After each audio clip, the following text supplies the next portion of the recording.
The USA wins the medal count again. WVTT's Derek Smith has all our Olympic updates. Derek? What's up, guys? Derek Smith here. Thank you, Alexa, for that wonderful invitation here on today's edition of WVTT Sports in the Sports Corner. Let's go and start off with the Olympics and how they're coming to a close. Well, 16 days after the Queen jumped out of the plane in front of tens of thousands of people, the Olympics have now come to a close, marking another historic and memorable experience for all who participated and for all who watched. USA, with the most medals won, took home 104 medals, beating China, including 48 gold medals. With events such as swimming, basketball, disc shooting, gymnastics, USA controlled their Olympic outcome once again. Who will ever forget this Olympic sequence of events? I'll tell you, not me, and let me tell you why. Phelps became the most awarded Olympian. Women's basketball earned their 5th straight gold medal. Kimberly Rowe, the first American with individual medals in 5 straight Olympics for skeet shooting. Or could it be women's soccer who won gold? Or how about LeBron James, Kevin Durant, Kobe Bryant all coming together to win their 2nd consecutive gold medal? Do I need to go on? How about USA versus USA in the girls' volleyball finals? Needless to say, however, the Olympics was a very significant, noteworthy, and enduring time to sit back and watch our country dominate the world, especially with election November coming up. I don't know about you, but with all the differences aside, it really felt like we as a country with different beliefs, cultures, and ideas came together in unity to represent the great country of the United States of America. So with that being said, go USA!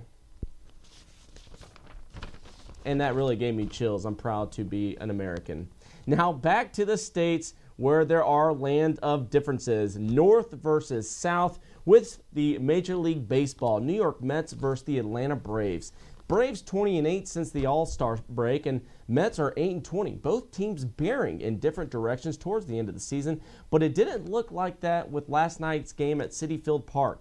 Ben Sheets, Braves pitcher, giving up some easy pitches very early in the game, giving up 5 earned runs in 6 innings, but the action wouldn't quit there. Top of the 9th inning, our Braves' last chance to redemption, and reliever Josh Edgin almost gave it to them. He loaded the bases, accompanied with a 6-1 lead and 2 outs. After 2 bases loaded walks and a 2-run single from Prado, the score suddenly shifted from 6-1 to 6-5 in a matter of seconds, turning a hard-fought game for the Mets into an almost heartbreaking jubilation for the Braves. Edgin, giving up 4 runs in the 9th, can't finalize the deal, and reliever John Roush was called up to extinguish the rough inning, striking out Jason Hayward and contributing to the Mets to avoid the sweep 6-5 in Citi Park last night. Well, weeks after Penn State received penalties banning postseason play, fining the school $60 million, reducing scholarships under the college football normal, and dismissing wins from 1998 to 2011.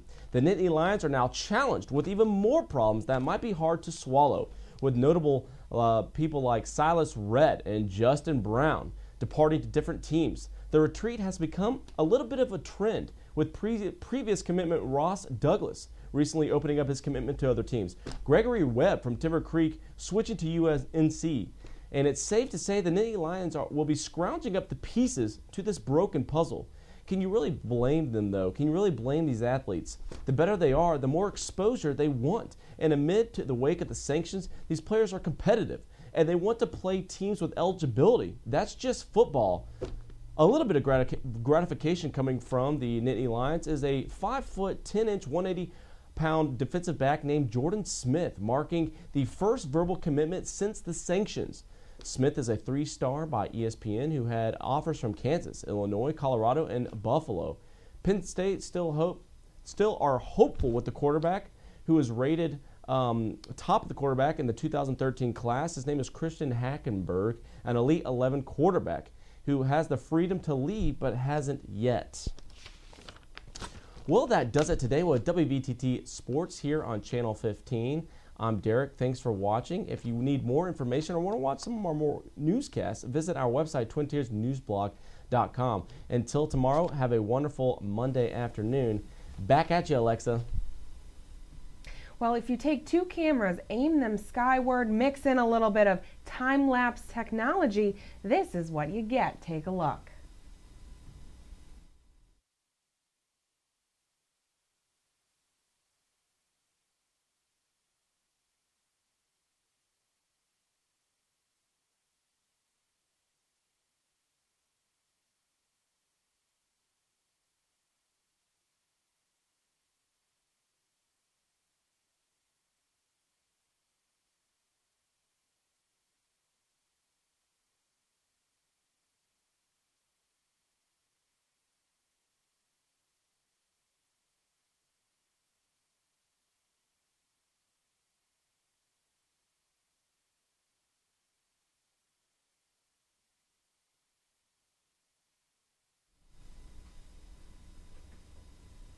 Looks like we're having some audio trouble there. Sorry about that, but at least you got to see the cool footage that we brought to you there.